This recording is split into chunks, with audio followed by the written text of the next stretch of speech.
भगवते वासुदेवाय। ओम नमो भगवते वासुदेवाय। नारायणं नमस्कृत्य नरं चैव नरोत्तमं देवीं सरस्वतीं व्यासं ततो जयमुदीरयेत्। नष्टप्रायेषु भद्रेषु नित्यं भागवत सेवया भगवती उत्तमश्लोके भक्तिर्भवती नैष्टुकी। निगमकल्पतरोर्गलितं फलं सुखमुखादमृतद्रवसंयुतं पिबत भागवतं रसमालयं मुकुरहो रसिका भुवि भावुकाः। ॐ अज्ञानतिमिरान्धस्य ज्ञानाञ्जनशलाकया चक्षुरुन्मीलितं येन तस्मै श्रीगुरवे नमः। श्रीचैतन्यमनोभीष्टं स्थापितं येन भूतले स्वयं रूपः कदा माह्यं ददाति स्वपदान्तिकम्। वन्देऽहं श्रीगुरो श्रीयुतपदकमलं श्रीगुरून् वैष्णवांश्च श्रीरूपं साग्रजातं सहगण रघुनाथान्वितं तं सजीवं साद्वैतं सावधूतं परिजनसहितं कृष्णचैतन्यदेवं श्रीराधा कृष्णपादान् सहगण ललिता श्रीविशाखान्वितांश्च। हे कृष्ण करुणा सिन्धो दीनबन्धो जगत्पते गोपेश गोपिका कान्त राधा कान्त नमोऽस्तुते।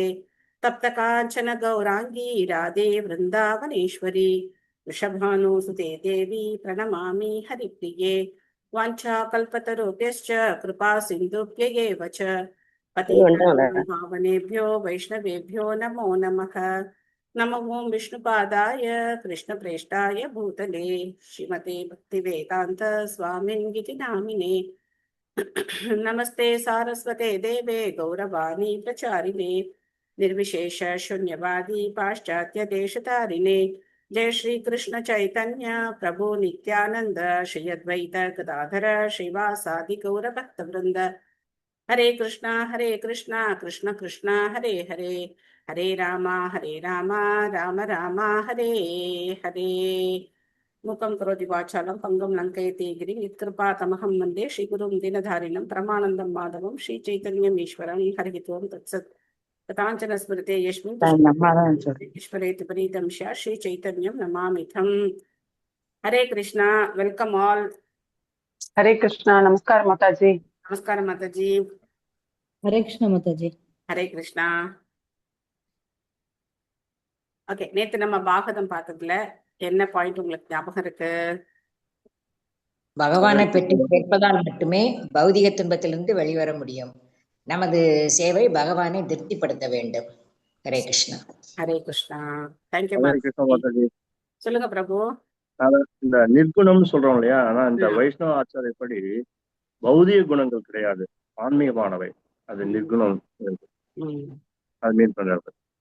தேங்க்யூ பிரபு, தேங்க்யூ. ஹரே கிருஷ்ணா. ஹரே கிருஷ்ணா.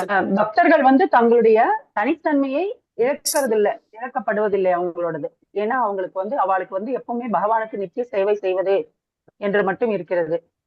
ஆனா பிரம்மஜோதியில கலக்கணும் அப்படிங்கிற அருவவாதிகள் தங்களுடைய தனித்தன்மையை இழந்து விடுகிறார்கள். Thank you Mataji, thank you.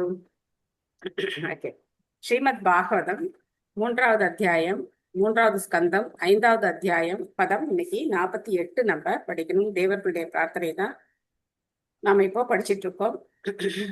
தத்தே வயம் லோக சிஸ்ருஷாத்ய வயானுசிஷ்டா த்ரிபிர் ஆத்மபிஸ்ம சர்வே வியுக்தாக ஸ்வவிகார தந்திரம் ந சக்னுமஸ்தத் பிரதிஹர்த்தவேதே. மொழிபெயர்ப்பு பொருளை வழங்கிய தேவத்ராச பக்தி வேதாந்த சுவாமி ஸ்ரீல பிரபுபாத் கி ஜெய். எனவே ஆதி புருஷரே, நாங்கள் உங்களுக்கு மட்டுமே சொந்தமாவோம். நாங்கள் உங்களுடைய ஜீவன்கள் என்ற போதிலும் இயற்கையின் முக்குண ஆதிக்கத்தின் கீழ் ஒருவர் பின் ஒருவராக பிறந்திருப்பதால் செயலில் நாங்கள் பிரிக்கப்பட்டிருக்கிறோம். எனவே சிருஷ்டிக்கு பின் உங்களுடைய உன்னத ஆனந்தத்திற்காக எங்களால் ஒற்றுமையாக செயல்பட முடியவில்லை. சோ இதான் இப்ப ப்ராப்ளம். எதுக்காக பிரார்த்தனை பண்றாங்க? அவங்களால என்ன பண்ண முடியல, அடுத்து அவங்க என்ன செய்யணும் அப்படிங்கறது அவங்களுக்கு புரியல. இந்த பௌதிக மூலக்கூறுகள் எல்லாம் தனித்தனியா இருக்கு.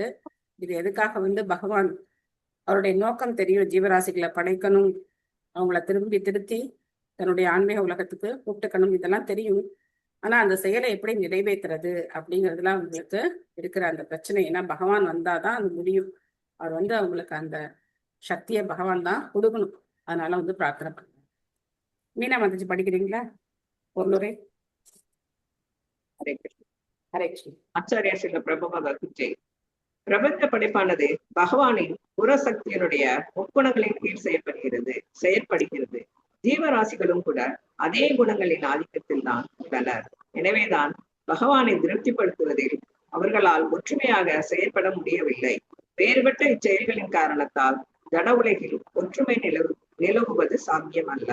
எனவே பகவானுக்கு செயற்படுவதுதான் சிறந்த திட்டமாகும். இது எல்லோராலும் விரும்பப்படும் ஒற்றுமையை கொண்டு வரும். பிரபுபாதர் இங்க வந்து அருமையான ஒரு விஷயத்த சொல்றார். எதுக்காக அந்த ஒற்றுமை இல்ல? பகவானுக்காக நம்ம செயல்படணும். பகவானுக்காக ஒற்றுமையா வந்து ஒருத்தர் வந்து செயல்பட முடியாது. ஒருத்தருடைய விருப்பம் அப்படிங்கிறது தனித்தனியா இருக்கும். சோ ஒரு வீட்டுல பார்த்தோம் அப்படின்னாக்க காலம்பரை இது ஒரு பெரிய பிரச்சனை நடக்கும் சில வீடுகள்ல. எனக்கு இட்லி பிடிக்கும், ஒருத்தர் சொல்லுவாங்க எனக்கு இட்லி பிடிக்கவே பிடிக்காது, எனக்கு தோசை வேணும் அப்படின்வாங்க. ஒருத்தர் சொல்லுவாங்க எனக்கு இட்லியும் பிடிக்காது, தோசையும் பிடிக்காது, பூரி வேணும் அப்படின்னு. இது மாதிரி ஆளாளுக்கு ஒரு ஒப்பீனியன் இருக்கும். அப்ப சமைக்கிறவங்க என்னதான் பண்ணுவாங்க இல்லையா? ஆனா பகவானை மையமா வச்சு நம்ம செயல்பட்டோம் அப்படின்னா, பகவானுக்கு நிவேதியம் பண்ணியாச்சு அப்படின்னா, பகவானே சாப்பிட்டாரு, ஓகே இன்னைக்கு நாம என்ன பண்ணலாம், சாப்பிடலாம் அப்படிங்கிற எண்ணம். ஸோ எங்க வீட்டுல எல்லாம் சமயத்துல உப்பு குறைஞ்சு போச்சு அப்படின்னாக்க முன்னெல்லாம் கோவம் வரும் எல்லாருக்கும், உப்பு கூட சரியா போட தெரியலையா அப்படின்னு. இப்பெல்லாம் என்ன சொல்லிக்குவாங்க, இன்னைக்கு உப்புலேப்பன் பிரசாதமா, சரி அப்படின்னு சொல்லிட்டு சாப்பிட்டுருவாங்க. பகவானே உப்பு இல்லாம சாப்பிட்டுட்டு இருக்கார், ஒரு நாள் நம்ம உப்பு இல்லாம சாப்பிட்டா என்ன ஆயிட போகுது அப்படின்னு சொல்லி சரின்னு சாப்பிட்டுருவோம்.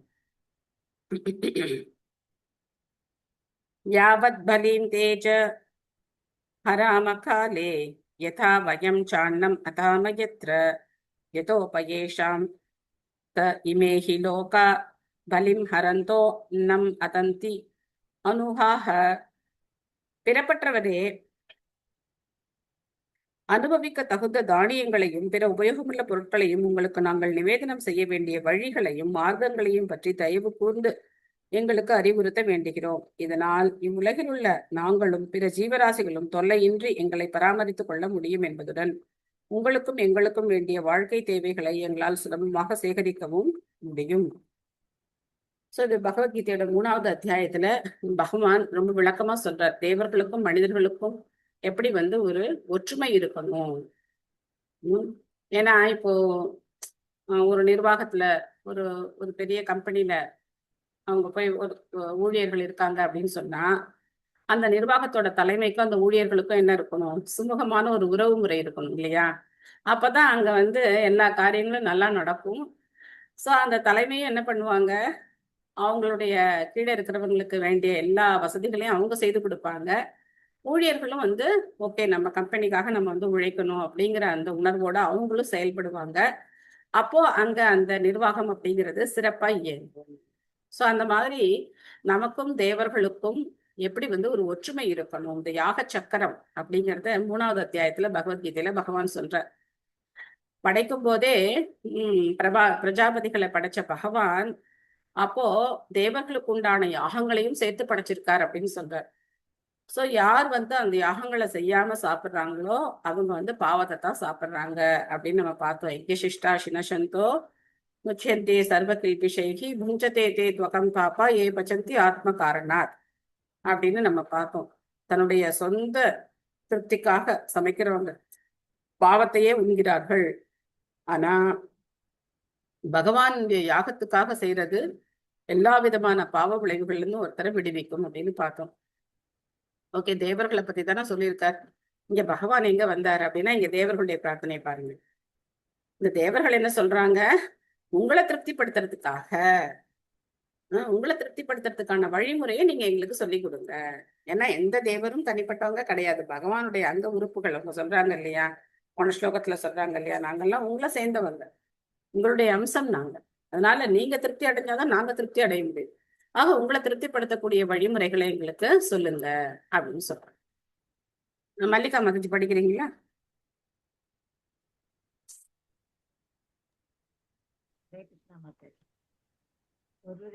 சில பிரபுபாதருக்கு ஜெய். விருத்தியடைந்த உணர்வானது மனித வாழ்விலிருந்து துவங்குகிறது.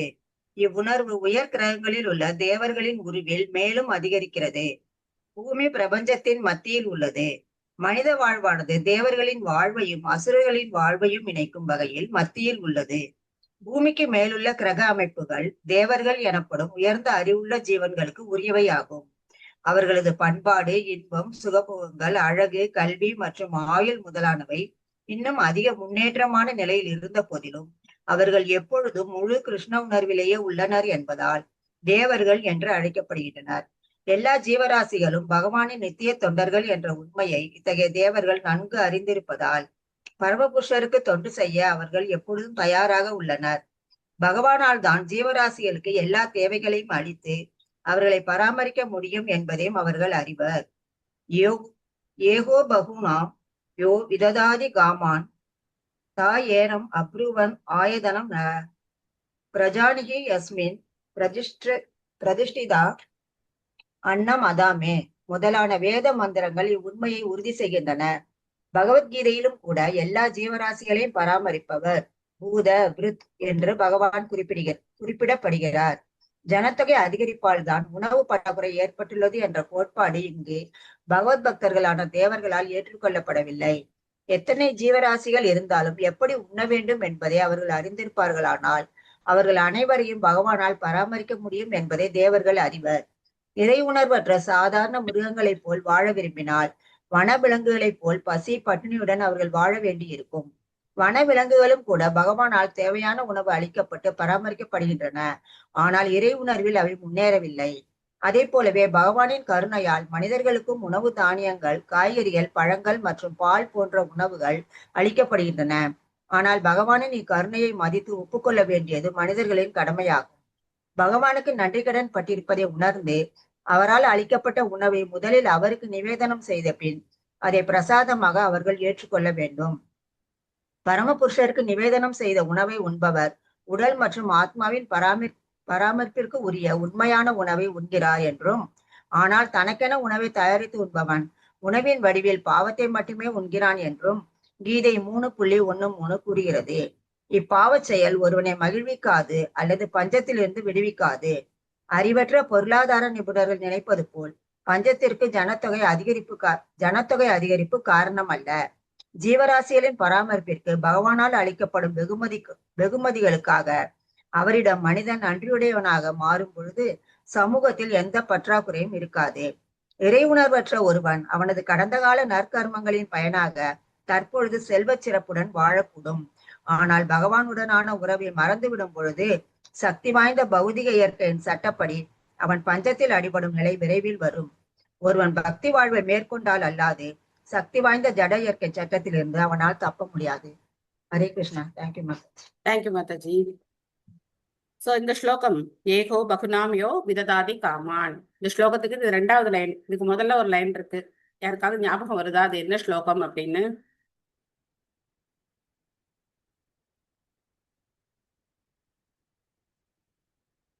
சோ இது வந்து உபனிஷத்துடைய மந்திரம். ஸ்வேதாஸ்வத்தர உபனிஷத்துல பிரபுபாத அடிக்கடி கோட் பண்ணக்கூடிய ஒரு மந்திரம். பல தடவை பிரபுபாத கோட் பண்ற. நம்ம இப்ப 3rd கேண்டோ வந்துட்டோம். இந்நேரம் இந்த ஸ்லோகத்தை நம்ம பல தடவை படிச்சிருப்போம். சோ அதனால ஞாபகம் வச்சுக்கணும். ஏகோ பகுனாம் யோ விததாதி காமான் அப்படின்னா என்ன அர்த்தம்? அவர் ஒருத்தர் தான். ஏக அப்படின்னா அவர் ஒருத்தர். அப்ப என்ன பண்றாரு அந்த ஒருத்தர்? பகுனாம். பகுனாம் அப்படின்னா அது வந்து ப்ளூரல். எல்லாருடைய தேவைகளையும் அந்த ஒருத்தர் நிறைவேற்றுறார். அவர் ஒருத்தர் தான். ஆனா ஜீவராசிகள் கோடான கோடி ஜீவராசிகள் இருக்காங்க. எல்லாருடைய தேவைகளையும் காமான் அப்படின்னா தேவைகள், விருப்பங்கள் எல்லாத்தையும் அந்த அந்த ஒருத்தர் தான் நிறைவேற்றுறார். சோ இன்னும் யாருக்கும் ஞாபகம் வரல இல்லையா? நித்யோ நித்யானாம் சேதனானாம் ஏகோ பகுனாம் யோ விததாதி காமான். சாதான் ஸ்லோகம். நித்யோ நித்யானாம் நித்தியமான ஜீவராசிகளே அவர் பரம நித்தியமானவர். சேத்தனமான இருக்கக்கூடிய எல்லாரை விடவும் அவர் பரம சேத்தனமானவர். சேத்தனம்னா உணர்வுள்ளவர்கள்னு அர்த்தம். இந்த உணர்வுள்ளவர்கள்ல தேவர்கள் இருக்காங்க, மனிதர்கள் இருக்காங்க, மிருகங்கள் இருக்கு. ஒவ்வொருவரும் உணர்வு நிலை ஒவ்வொரு தரம் இருக்கு. சோ அந்த எல்லார்லயும் அவர் வந்து பரம உணர்வுள்ளவர். சோ அந்த ஒருத்தர் என்ன பண்றாரு? எல்லாருடைய விருப்பங்களையும் பூர்த்தி செய்கிறார். அப்ப ஏனம் அப்ருவன் ஆயதனம் நக பிரஜானீஹி எஸ்மின் பிரதிஷ்டா அன்னமதாமே. சோ இந்த மாதிரி நமக்கு தேவையான எல்லாத்தையும் மூலிகைகள், ஔஷதங்கள், அதுக்கப்புறம் காய்கறிகள், பழங்கள் எல்லாத்தையும் பகவான் தான் கொடுக்குறார். நம்ம 15வது அத்தியாயம் நாளையிலேருந்து நம்ம வந்து புருஷோத்தம மாதம், நாளைக்கு ஞாயிற்றுக்கிழமையா இருக்கே புருஷோத்தம மாதத்துடைய முதல் நாள் என்ன பண்ணலாம்? அட்டன் பண்ணலாம் மாதாஜி. கிளாஸ் வரோம் மாதாஜி. வரீங்களா? நாளைக்கு வச்சிடலாமா? வரோம் மாதாஜி. ஓகே, நான் தான் யோசிச்சுட்டே இருந்தேன், ஏன்னா ஃபர்ஸ்ட் நாளா இருக்கு, நம்ம வந்து சண்டே வந்துருச்சே என்ன பண்ணலாம் அப்படின்னு. பண்ணலாம் மாதாஜி. வச்சுக்கலாமா? இதே மாதிரி பகவானுடைய விருப்பம் நம்ம நிறைவேற்றிடுவோம். ஆமா 4 to 5 இதே மாதிரி ஜாயின் பண்ணிடுறீங்களா எல்லாரும்? ஜாயின் பண்றோம் மாதாஜி. Okay, super super. பண்ணிடுவோம் மாதாஜி. ஓகே. சோ அப்ப என்ன ஆகும் அப்படின்னாக்கா, அந்த 15th சாப்டர் படிக்கும்போது நமக்கு புரியும். காமாவிஷச்ச பூதானாம் தாரயா மகமோஜசா உஷ்ணாமி சௌஷதி சர்வா சோமோ பூத்வா ரசாத்மக சொல்ல போறார் பகவான். காமாவிஷச்ச பூதானாம் தாரயாம் அகமோஜசா. பகவான் தான் எல்லா சக்தி, எல்லாமே அவர் தான். அப்புறம் என்ன சொல்றாரு? புஷ்ணாமி சௌஷதி சர்வா சோமோ பூத்வா ரசாத்மக அப்படிங்கிறார். சோம அப்படின்னா சந்திரன், நிறைய பேருக்கு தெரியும். சோம அப்படின்னா சந்திரன், சோமவாரம் அப்படின்னு சொல்லுவோம், திங்கக்கிழமை இல்லையா? சோ அந்த சோமா பூத்வா ரசாத்மக, ரசம் அப்படின்னா சுவை. என்ன சுவை? நாம சாப்பிடக்கூடிய பழங்கள், காய்கறிகள் எல்லாத்துலயும் ஒரு சுவை இருக்கு இல்லையா? தானியங்கள் எல்லாத்துலயும் ஒரு ஒரு சுவை இருக்கு. நம்ம இந்த வாரம் நம்ம படிச்சோம், மாம்பழத்துக்கு ஒரு சுவை இருக்கு, வேப்பம்பழத்துக்கு ஒரு சுவை இருக்கு. சோ அந்த சுவையெல்லாம் கொடுக்கறது யாரு அப்படின்னா சந்திரனுடைய ஒளியினால கிடைக்குது. சந்திர ஒளியினால அந்த காய்கறிகளுக்கு, பழங்களுக்கு உண்டான சுவையை கொடுக்கறது நான் தான் அப்படின்னு பகவான் சொல்ற. நான் தான் சந்திரனா இருந்து என்ன பண்றேன்? அந்த உணவு தானியங்களுக்கு உண்டான சுவையை நான் தான் கொடுக்குறேன் அப்படின்னு சொல்றேன். சோ பகவான் தான் எல்லாத்தையும் கொடுக்குறாரு, நம்மளால எதையுமே உற்பத்தி பண்ண முடியாது. சோ அதனாலதான் கோவில் எல்லாம் என்ன பண்றாங்க, பெரிய அந்த கலசங்கள் எல்லாம் இந்த தானியங்கள் எல்லாம் சேகரிச்சு வைக்கிறாங்க. எந்த வெள்ளம் வந்தாலும் சரி, என்ன வந்தாலும் சரி, இந்த கோபுரம் எவ்வளவு உயரமா இருக்கு, பின்னாடி வர்ற அந்த ஜென்ரேஷன் என்ன பண்ணலாம், அங்கேருந்து அந்த தானியங்கள் எடுத்து அவங்க வந்து பயிர் பண்ணி திரும்ப வந்து அவங்களுடைய வாழ்க்கைய ஸ்டார்ட் பண்ணலாம். இவ்வளவு ஒரு பாதுகாப்பு பாருங்க. கோவில் அப்படிங்கிறது நம்மளுடைய வாழ்வாதாரம். ஒவ்வொரு கோவிலும் நம்மளுடைய வாழ்க்கைக்கு உண்டான எல்லா வசதிகளையும் செய்து கொடுக்கக்கூடியது. சோ அதெல்லாம் இன்னைக்கு எல்லாம் போச்சு, அந்த வாழ்க்கை முறையே எல்லாம் மாறி போச்சு. மாறி போய் எல்லாம் வந்து என்னமோ ஜொமேட்டோவும் இதுவும் தான் நமக்கு சாப்பாடு கொடுக்குற மாதிரி நினைச்சுக்கிறாங்க. எல்லாம் ஆர்டர் பண்ணி சாப்பிட்டு உட்கார்ந்துருக்காங்க. சோ பகவான் தான் எல்லாத்தையும் கொடுக்குறார். பகவானுடைய கருணையினால தான் நமக்கு அந்த தானியங்களுக்கு உண்டான விதைகளை கொடுத்தது யாருன்னா பகவான் தான். சோ அப்போ அவருக்கு நிவேதனம் பண்ணி சாப்பிட்றது தான் நமக்கு என்னது, இந்த நன்றியை நம்ம வந்து சொல்லுவோம். சோ ப்ரோபா சொல்ற ஜனத்தொகை அதிகரிச்சிருச்சு அதனால்தான் பஞ்சம் அப்படிங்கிறதுலாம் கிடையாது. ஒவ்வொரு ஜீவன் இந்த உலகத்துக்கு வரும்போது அந்த ஜீவனுக்கு உண்டான உணவு பகவானால கொடுக்கப்படுது. அதுல எந்த மாற்றமும் கிடையாது. அவன் கர்மத்துக்கு ஏற்றபடி அவனுக்கு உண்டான எல்லாமே பகவான் வந்து படைச்சிட்டாரு. சோ அப்போ பகவானுக்கு நிவேதனம் பண்ணாம நம்ம சாப்பிட, யார் என்ன சாப்பிடணும் அப்படிங்கிற அந்த வகை தொகையே இல்லாம நம்ம என்ன பண்றோம், கண்ணா பின்னான்னு அந்த உணவு முறையை மாற்றும் போது உலகத்துல பஞ்சம், பட்டினி, போர், தொற்று நோய்கள் இதெல்லாம் ஏற்படத்தான் ஏற்படும். அது பகவான் காரணம் கிடையாது, அதுக்கு கடவுள் காரணம் கிடையாது. நம்மளுடைய தவறான அணுகுமுறை தான் காரணம். ஏற்கனவே நம்ம இந்த ஸ்லோகம் கோட் பண்ணோம் 3.13. யஜ்ஞசிஷ்டாசினசந்தோ முச்சந்தே சர்வ கில்பிஷைஹி முஞ்சதே தே துவகம் பாபா ஏ பச்சந்தே ஆத்ம காரணா. சோ பகவானுக்காக உணவு தயாரிக்கிற பக்தர்கள் பாவத்திலேருந்து விடுபடுறாங்க. ஆனா அவங்களுடைய சொந்த புலனின்பத்துக்காக உணவு தயாரிக்கிறவங்க பாவத்தை தான் சாப்பிடுறாங்க அப்படின்னு பகவான் சொல்றாரு. இப்போ கடைசியில அந்த 3rd சாப்டர்ல பகவத்கீதையில பாத்தீங்க அப்படின்னாக்க ஒரு ஸ்லோகம், அன்னாத் பவந்தி பூதானி பர்ஜன்யாத் அன்ன சம்பவக யஜ்ஞாத் பவதி பர்ஜன்யோ யஜ்ஞ கர்ம சமுத்பவக அப்படின்னு ஒரு ஸ்லோகம். அந்த ஸ்லோகத்துக்கு என்ன அர்த்தம் அப்படின்னா, அன்னாத் பவந்தி பூதானி, பூதானி அப்படின்னா ஜீவராசிகள். நம்ம ஜீவராசிகளுடைய உடல்கள் அன்னத்தினால வளர்கிறது. அன்னாத் பவந்தி பூதானி. அந்த அன்னம் எப்படி நமக்கு கிடைக்குது அப்படின்னா, மழை பெய்யறதுனால அந்த அன்னம் கிடைக்கிறது. பர்ஜன்யாத் அன்ன சம்பவக, பர்ஜன்யனா மழை. அந்த மழையினால அன்னம் விளைகிறது, தானியம் விளைகிறது. அப்ப அந்த மழை எப்படி பெய்யுது அப்படின்னாக்க, விதிக்கப்பட்ட கடமைகளை நாம சரியா செய்யறதுனால மழை பெய்யுது, யாகங்களால மழை பெய்கிறது.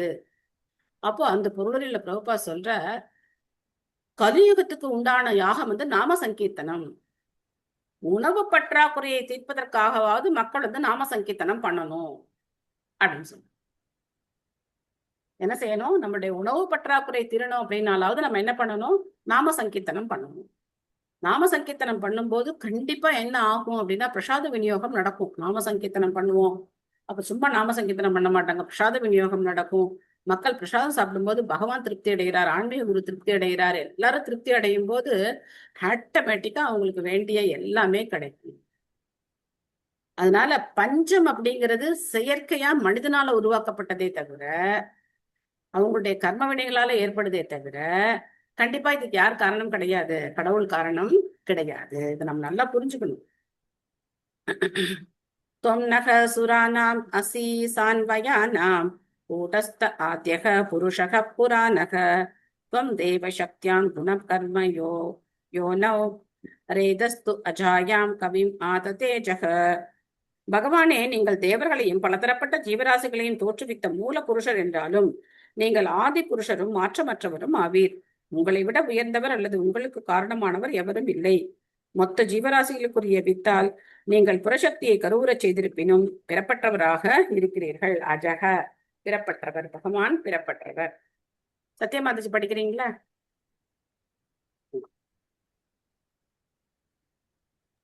ஹரே கிருஷ்ண மாதாஜி, படிக்கிறேன். பொருளுரை வழங்கிய பிரபுபாதருக்கு ஜெய். ஸ்ரீல பிரபுபாதருக்கு ஜெய். பகவான் உலகை படைத்து அதில் ஜீவராசிகளை புகுத்துகின்றார். பிறகு ஜீவராசிகள் செயல்பட துவங்குகின்றன. இச்செயல் ஹரே கிருஷ்ண 50 சாரிங்க மாதாஜி. மொழிபெயர்ப்பு படிக்கிறாங்க மாதாஜி அவங்க. மொழிபெயர்ப்பு படிச்சுட்டேன், பொருளுரை படிங்க. 50ங்களா மாதாஜி? சரி சரிங்க மாதாஜி, சரிங்க மாதாஜி. பொருளுரை வழங்கிய ஸ்ரீல பிரபுபாதருக்கு ஜெய். எதிலிருந்து எல்லா உயிரினங்களும் உற்பத்தி ஆகின்றனவோ அந்த பிரம்மா முதற்கொண்டு மற்றெல்லா ஜீவன்களுக்கும் தந்தை ஆதி புருஷரான பகவானே ஆவார். இருப்பினும் பரம தந்தைக்கு வேறு தந்தை இல்லை. பிரம்மா முதலான எல்லா உயிரினங்களுக்கும் ஒரு தந்தை இருக்கின்றார். ஆனால் அத்தந்தையாக உள்ள பகவானுக்கு தந்தை இல்லை. பௌதிக உலகிற்கு அவர் வரும்பொழுது ஜட உலக விதியை மீறாதிருப்பதற்காக அவரது சிறந்த பக்தர்கள் ஒருவரை தமது தந்தையாக ஏற்றுக்கொள்கிறார். ஆனால் அவர் பரம புருஷர் என்பதால் யாரை தமது தந்தையாக ஏற்றுக்கொள்வது என்ற சுதந்திரம் அவருக்கு உண்டு. உதாரணமாக நரசிம்ம அவதாரத்தில் பகவான் தூணிலிருந்து வெளிவந்தார். பகவான் ஸ்ரீ ராமரின் தாமரை பாதங்களை தொட்டதால் கல்லிலிருந்து அகலிகை வெளிவந்தாள். பகவான் பரமாத்மாக எல்லா ஜீவராசிகளின் இதயங்களில் இருந்தாலும் அவர் மாற்றமற்றவராகவே இருக்கின்றார். ஜட உலகில் உள்ள ஜீவராசி அவனது உடலை மாற்றுகின்றான். ஆனால் ஜட உலகில் இருக்கும் பொழுது பகவான் மாற்றமற்றவராக இருக்கிறார். இது பகவானின் தனிப்பட்ட உரிமையாகும். பகவத்கீதை 14.3 உறுதி செய்வது போல் பகவான் பௌதீக சக்தியை கருவுறச் செய்கின்றார். இவ்வாறாக முதல் தேவரான பிரம்மா முதல் அற்ப எறும்பு வரையுள்ள எல்லா உயிரினங்களும் மொத்த ஜீவராசிகளிலிருந்து வருகின்றனர். எல்லா உயிரினங்களும் பிரம்மாவாலும் புறசக்தியாலும் தோற்றுவிக்கப்படுகின்றன. ஆனால் பகவான் தான் அனைவருக்கும் ஆதியான தந்தையாவார். பரமபுருஷருக்கும் ஒவ்வொரு ஜீவராசிக்கும் இடையிலுள்ள உறவு தந்தைக்கும் மகனுக்கும் உள்ளதை போன்ற உறவாகும். சமத்துவ உறவல்ல. சில சமயங்களில் அன்பால் ஒரு மகன் தந்தையை மிஞ்சிவிடக் கூடும். ஆனால் தந்தைக்கும் மகனுக்கும் உள்ள உறவானது மேலானவருக்கும் கீழ்ப்பட்டவருக்கும் உள்ள உறவாகும். பிரம்மா மற்றும் இந்திரன் வரையுள்ள ஜீவராசிகள் எவ்வளவு சிறந்தவர்களாக இருப்பினும் அவர்கள் பரமபிதாவிற்கு கீழ்ப்படிந்த நித்திய தொண்டர்கள் ஆவார். எல்லா ஜட இயற்கை குணங்களுக்கும் மூல பிறப்பிடமாக இருப்பது மகத்தத்துவமாகும். ஜீவராசிகள் தங்களுடைய முட்கருமங்களுக்கேற்ப தாயான ஜட இயற்கையால் அளிக்கப்படும் உடல்களை ஏற்று ஜட உலகில் பிறக்கின்றன. ஜட உடல் இயற்கையால் அளிக்கப்படுகிறது. ஆனால் ஆத்மாவோ பரமபுருஷரின் பின்ன பகுதியாகும். ஹரே கிருஷ்ணா. தேங்க்யூ மாதாஜி. ஹரே கிருஷ்ணா.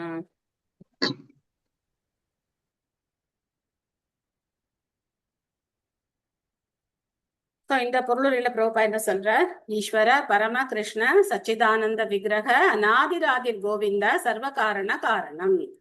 சோ அநாதி பகவானுக்கு ஒரு ஆதி கிடையாது.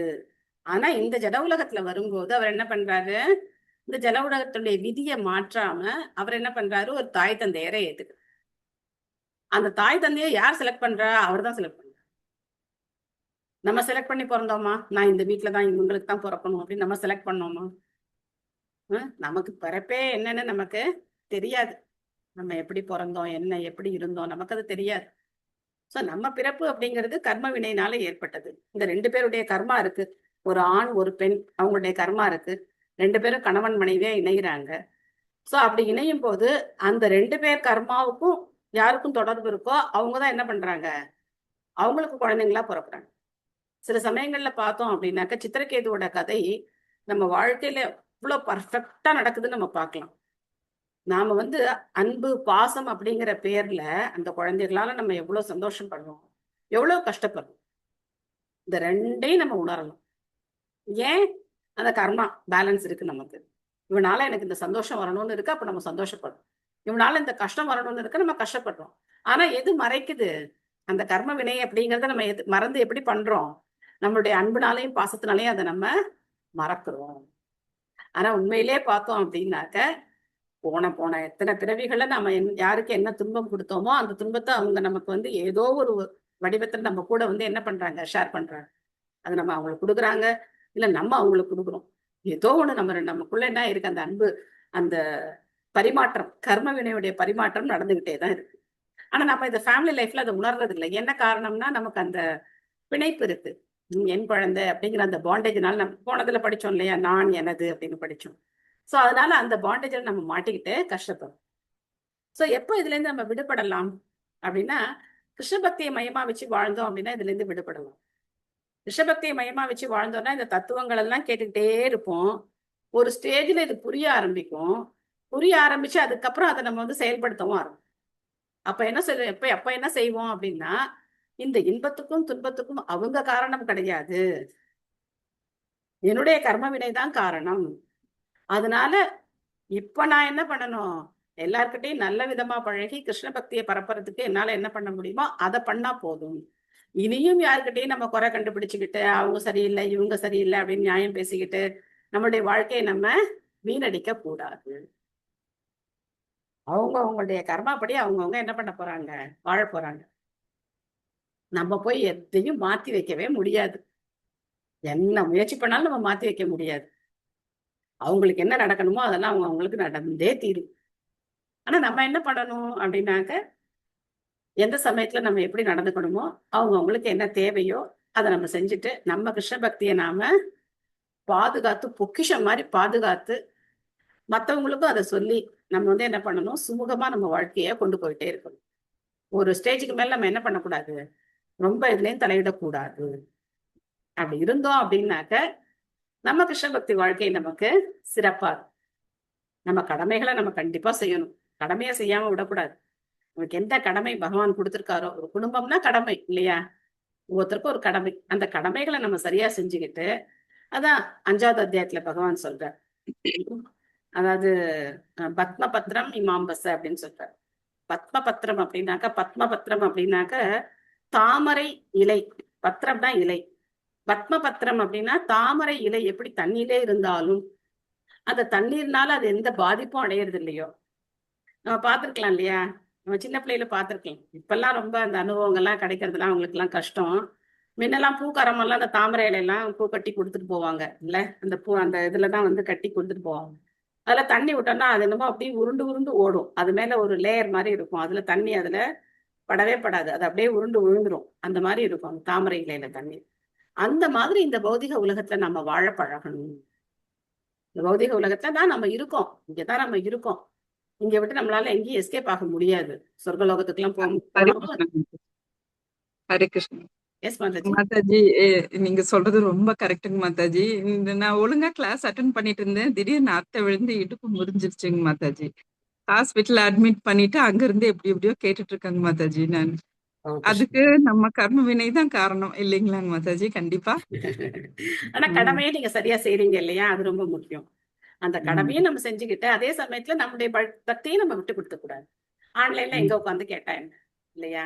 சோ அதனால இது நல்ல ஒரு வாய்ப்பு. ஜபம் எல்லாம் கொஞ்சம் பண்ண முடிய மாட்டேங்குது. சோ அது நீங்க டைம் மேனேஜ் பண்ணிடுங்க. டைம் மேனேஜ் பண்ணீங்கன்னா கண்டிப்பா பண்ணிடலாம். எங்கேயாவது ஒரு இடத்துல நமக்கு ஏதாவது ஒரு வேஸ்ட் ஆகுற டைமா இருக்கும். கையில கொஞ்சம் கிளிக்கர் வச்சுக்கோங்க. எல்லா நேரமும் ஜபமாலை வச்சு பண்ண முடியலன்னா கிளிக்கர் வச்சுக்கோங்க. கிளிக்கர் வச்சுக்கிட்டீங்கன்னா நீங்க எப்ப வேணா சொல்லிக்கிட்டே இருக்கலாம். ஒரு கவுண்ட்டுக்காக நம்ம கிளிக்கர் வச்சுக்கிறோம். அப்படி சின்ன கிளிக்கர் கிடைக்குது மாதாஜி. இருக்குதுங்க மாதாஜி. அந்த கிளிக்கர் வச்சுக்கிட்டீங்கன்னா எந்த நேரத்துல வேணா நீங்க சொல்லிக்கிட்டே இருக்கலாம். மத்தவங்களுக்கு ஒண்ணும் தெரிய போறது இல்ல. இப்படி வேணா உள்ளுக்குள்ள வேணா அதை மறைச்சு வச்சுக்கலாம் நம்ம. எப்படி நம்மளால வந்து பகவானோட தொடர்பு ஏற்படுத்திக்க முடியுமோ அது நம்ம தான் வந்து இன்டெலிஜென்ட்டா பண்ணிக்கணும். நம்ம ஜபத்தை மட்டும் விட்டுறவே கூடாது. எந்த ஸ்டேஜ்லயும் நாம ஜபத்தை விடவே கூடாது. ஹரே கிருஷ்ணா. சோ அதனால சூழ்நிலைகள் ஒவ்வொரு நாள் ஒவ்வொரு விதமான சூழ்நிலைகள் மாறிக்கிட்டே தான் இருக்கும். அந்த சூழ்நிலைகளுக்கு பலியானோம் அப்படின்னாக்க கிருஷ்ண பக்தியை பயிற்சி பண்ணவே முடியாது. எல்லாம் சரியா இருக்கும்போதுதான் பண்ணுவேன் அப்படின்னா அது கண்டிப்பா ஒரு நாள் கூட நடக்க போறது கிடையாது. ஏன்னா அது மாறிக்கிட்டே இருக்கும். நம்ம வாழ்க்கையில சூழ்நிலைகள் மாறிக்கிட்டே தான் இருக்கும். அதனால பகவானுடைய பிறப்புக்கும் நம்மளுடைய பிறப்புக்கும் என்ன இருக்கு? அந்த பெரிய வித்தியாசம் இருக்கு. பகவான் நந்த மகாராஜர், யசோதை, அப்புறம் வசுதேவர், தேவகி இவங்களெல்லாம் தேர்ந்தெடுக்கிறார். தன்னுடைய பக்தர்களை தேர்ந்தெடுக்கிறார். உங்களுக்கு நான் மகனா வரேன் அப்படின்னு தேர்ந்தெடுக்கிறார். ரோபா சொல்ற நரசிம்மர் வந்து தூணை தேர்ந்தெடுத்தார். தூணை தேர்ந்தெடுத்து என்ன பண்ணார்? அதுல இருந்து வந்தார். அதே கல்லு, ஆனா அதுல இருந்து ராமருடைய கால்பட்டு அதுல இருந்து அகலிகை வர்றாங்க இல்லையா? அவங்க அந்த கல்லுல இருந்து வர்றாங்க.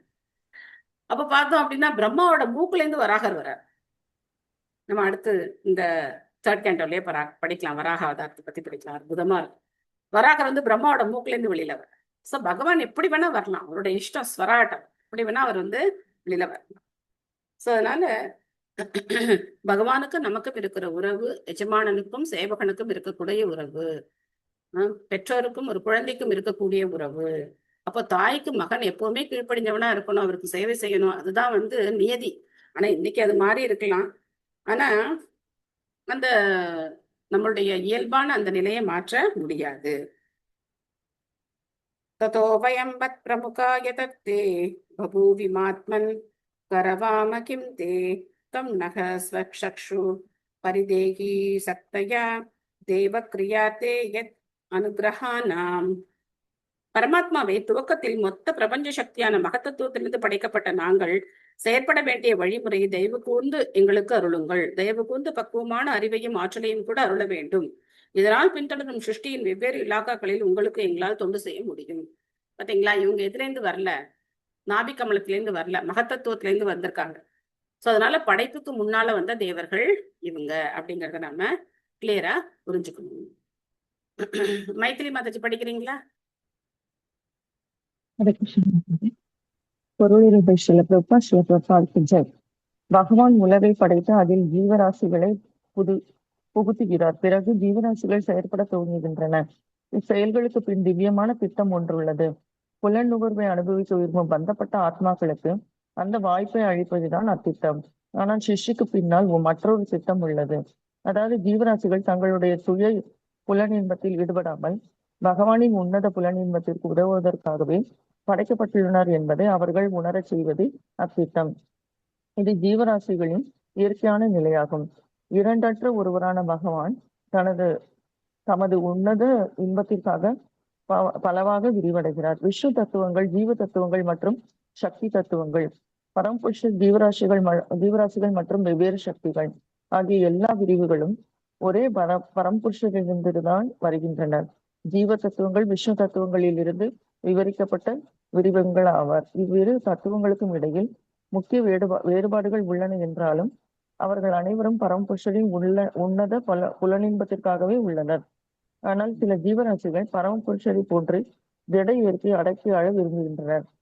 தூய ஜீவ தத்துவங்களை அத்தகைய இயல்புகள் எப்பொழுது ஏன் பற்றி கொண்டன? விடை பின்வருமாறு. ஜீவ தத்துவங்களுக்கு மிகச்சிறந்த சுதந்திரம் உண்டு.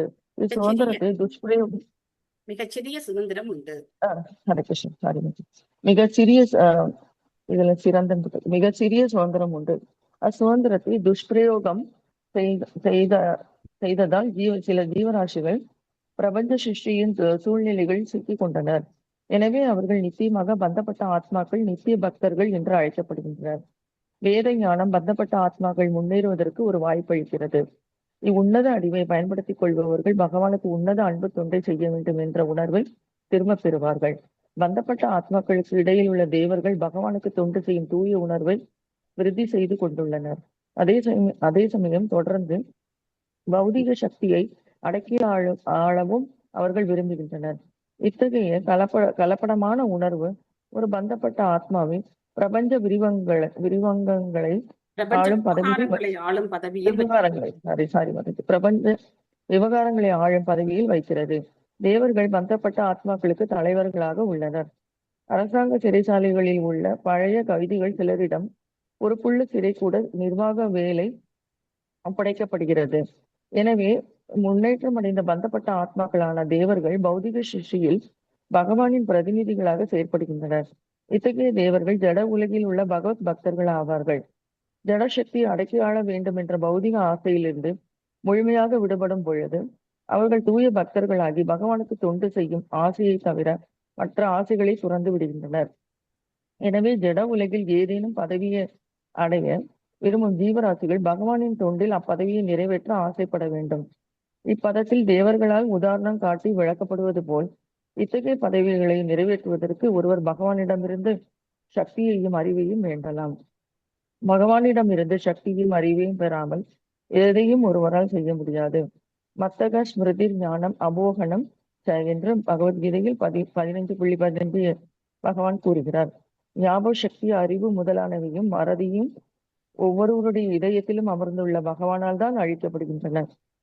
புத்தியுள்ள மனிதன் பகவானின் உதவியை நாடுகிறான். பகவானும் தமது பல வகைப்பட்ட சேவைகளில் ஈடுபட்டுள்ள உண்மையான பக்தர்களுக்கு உதவுகிறார். ஜீவராசிகளின் கடந்த கால செயலுக்கேற்ப வெவ்வேறு உயிரினங்களுக்கு இடையில் அவர்களை படைக்கும் கடமை தேவர்களிடம் பகவானால் ஒப்படைக்கப்பட்டுள்ளது. தங்களுடைய கடமைகளை நிறைவேற்றுவதற்காக அவர்கள் இங்கு அறிவையும் சக்தியும் வேண்டுகின்றனர். அதுபோலவே எந்த ஒரு பந்தப்பட்ட ஆத்மாவும் திறமையுள்ள ஆன்மீக குருவின் வழிகாட்டலின் கீழ் பகவத் தொண்டில் ஈடுபட்டு படிப்படியாக பௌதிக சிக்கல்களில் இருந்து விடுபடலாம். ஆன்மீக குரு பகவானின் பிரதிநிதி ஆவார். எனவே அவரது உபதேசத்தின்படி செயல்படுவோர் புத்தி யோகத்தில் செயல்படுகிறார் என்பதை கீதை பின்வருமாறு விளக்குகிறது. விவசாயாத்மிகா புத்தி ஏகேன குருநந்தன பகுசாகாஜி அனந்தாஸ்ட புத்தையோ விவசாயினாம். ஸ்ரீமத் பாகவதம் 3ஆம் காண்டத்தின் மைத்திரேயருடனான விதுரரின் உரையாடல்கள் என்னும் தலைப்பை கொண்ட 5ஆம் அத்தியாயத்திற்கான பக்தி வேதாந்த பொருளுரைகள் இவ்வாறு நிறைவு பெறுகின்றன. ஹரி ஓம். ஹரே கிருஷ்ணா. தேங்க்யூ மாதாஜி. ஹரி ஓம். சோ 5வது அத்தியாயத்தை நாம ரொம்ப அற்புதமான முறையில நிறைவு செய்திருக்கோம். சோ இந்த பொருளில பார்த்தோம் அப்படின்னாக்க ஜீவராசிகளை இந்த ஜட உலகத்தை படைச்சு ஜீவராசிகளை இதுல வச்சதுக்கான நோக்கம் என்ன அப்படிங்கிறத பிரபா சொல்ற. இது பல தடவை நமக்கு பிரபா சொல்லி கொடுத்திருக்க. இந்த பொருளையும் சொல்ற. 2 ஆப்ஷன் நமக்கு இருக்கு. ஒரு ஆப்ஷன் என்ன, நம்ம பாட்டுக்கு நான் தான் ராஜா அப்படின்னு சொல்லி இந்த உலகத்தை அனுபவிக்கணும் அப்படின்னு நினைச்சு நம்ம இஷ்டப்படி வாழ்றோம். இன்னொரு ஆப்ஷன் என்ன, இல்ல பகவான் தான் எஜமானர், நான் அவருடைய தொண்டன், அவருக்கு சேவை செய்யும் போது நான் உன்னதமான ஆனந்தத்தை அனுபவிக்கிறேன், அதுதான் உண்மையான ஆனந்தம். மத்தபடி நான் தனியா அனுபவிக்கணும்னு நினைக்கிறது என்ன பாவகரமான செயல் அப்படிங்கறத உணர்ந்து இதை சாஸ்திரங்கள் மூலமா நம்ம தெரிஞ்சுக்கிறோம். நமக்கு சாஸ்திரம் மூலமா தெரியறது ரொம்ப கஷ்டம். அப்போ ஆன்மீக குரு மூலமா நம்ம தெரிஞ்சுக்கிறோம், பக்தர்கள் மூலமா நம்ம தெரிஞ்சுக்கிறோம். அதை தெரிஞ்சு நம்ம வாழ்க்கையை கொஞ்சம் மாத்திக்கிட்டு சரியான பாதையில போக முயற்சி பண்றோம். சோ இந்த ஆப்ஷனும் பகவான் கொடுத்திருக்காரு. 2 ஆப்ஷனும் கொடுத்திருக்காரு. ஒரு பச்சை பட்டன், ஒரு சேப்பு பட்டன். எந்த பட்டனை பிரஸ் பண்றோங்கிறது நம்ம கையில தான் இருக்கு. ஒரு சின்ன சுதந்திரம் நமக்கு கொடுத்திருக்காரு. சோ எதுக்கு நமக்கு இந்த மாதிரி ஒரு மனநிலை வந்தது அப்படின்னு யாராவது கேட்கலாம். எதுக்கு நமக்கு இந்த மாதிரி கிருஷ்ணருக்கு சேவை செய்ய வேண்டாம், அவர் வேண்டாங்கிற மனநிலை எதுக்கு வந்தது அப்படிங்கிறதுக்கு பிரபுபா சொல்ற, ஒவ்வொரு ஜீவராசிக்கும் ஒரு சுதந்திரத்தை பகவான் கொடுத்திருக்கார். அந்த சுதந்திரத்துல அவர் தலையிடுறது கிடையாது. ஆனா அந்த சுதந்திரம் எல்லையற்ற சுதந்திரம் கிடையாது, எல்லைக்குட்பட்ட சின்ன சுதந்திரம். நம்ம அந்த சுதந்திரத்துக்கு ஒரு உதாரணம் சொன்னோம். மாட்டை ஒரு கயிற்றுல கட்டி போட்டிருப்பாங்க. அந்த கயிறு நீளத்துக்கு அந்த மாடு சுதந்திரம். அந்த கயிறு எவ்வளவு நீளம் இருக்கோ அந்த நீளத்துக்கு அந்த மாடு சுதந்திரமா சுத்தி வரலாம். அவ்வளவுதான் அதோட சுதந்திரம். அந்த மாதிரி நம்மளுடைய சுதந்திரம் இந்த 17-14 லோகங்கள் இந்த பிரபஞ்சத்துக்குள்ள நம்ம எங்க வேணா சுத்திட்டு இருக்கலாம். அவ்வளவுதான் நம்ம சுதந்திரம். இதுக்கு மீறி நம்ம ஒண்ணும் பண்ண முடியாது. இதெல்லாம் தாண்டி நம்மளால ஒண்ணுமே பண்ண முடியாது. இந்த மாதிரி லிமிட்டடான ஒரு ஃப்ரீடம் நமக்கு கொடுத்துருக்காரு. ஆனா அதை மிஸ்யூஸ் பண்ணாம அதை ப்ராப்பரா யூஸ் பண்ணோம் அப்படின்னா நம்ம எல்லையற்ற சுதந்திரத்தை அடையணும். அப்ப பகவான் அடைஞ்சிட்டோம், அந்த வைகுண்ட லோகத்தை அடைஞ்சிட்டோம். அதுக்கப்புறம் நமக்கு என்ன கிடையாது, இந்த தொல்லைகளே கிடையாது. சம்பாதிக்கணும்னு அவசியம் கிடையாது, கர்ம வினைகள் கிடையாது, பசி, பட்டினி, தாகம், நோய் எதுவுமே அங்க கிடையாது. எல்லையற்ற ஆனந்தம் மட்டும்தான். அதை அனுபவிக்கிறதுக்கான எளிமையான வழிமுறை என்ன? ஹரே கிருஷ்ண ஹரே கிருஷ்ண கிருஷ்ண கிருஷ்ண ஹரே ஹரே, ஹரே ராம ராம ராம ஹரே ஹரே. பகவானுடைய நாமத்தை சொல்றது. சோ தேவர்களை பத்தி பிரபுபாதர் அருமையான ஒரு அனாலஜி கொடுக்குறாரு பாரு. என்ன அனாலஜி கொடுக்குறாரு? ஒரு ஜெயில் இருக்கு. ஒரு ஜெயில வந்து கைதிகள் நிறைய பேர் இருக்காங்க. அந்த கைதிகள்லயே யாரு பெஸ்டா இருக்காங்களோ, கொஞ்சம் நன்னடத்தை உடையவங்களா இருக்கிறவங்க, இல்ல ரொம்ப வருஷம் இருக்கிறவங்க, அவங்களுக்கு என்ன பதவி கொடுப்பாங்க? மற்ற கைதிகளை பாத்துக்கிறதுக்கான ஒரு பதவியா அவங்களுக்கு கொடுத்துருவாங்க இல்லையா? மத்தவங்களெல்லாம் பாத்துக்கோ அப்படின்னு சொல்லி ஒரு பதவி கொடுப்பாங்க. அதுதான் தேவர்களுடைய நிலைமை அப்படின்னு சொல்றாரு. அவங்களும் இந்த சிறைக்குள்ளதான் இருக்காங்க. அவங்களும் இந்த பௌதிக உலகம் அப்படிங்கிற சிறைக்குள்ளதான் இருக்காங்க. சொர்க்கலோகமும் என்னதான், அதுவும் ஒரு சிறைச்சாலை தான். அது ஃபர்ஸ்ட் கிளாஸ் ஜெயில். அங்க வசதிகள் ஜாஸ்தி.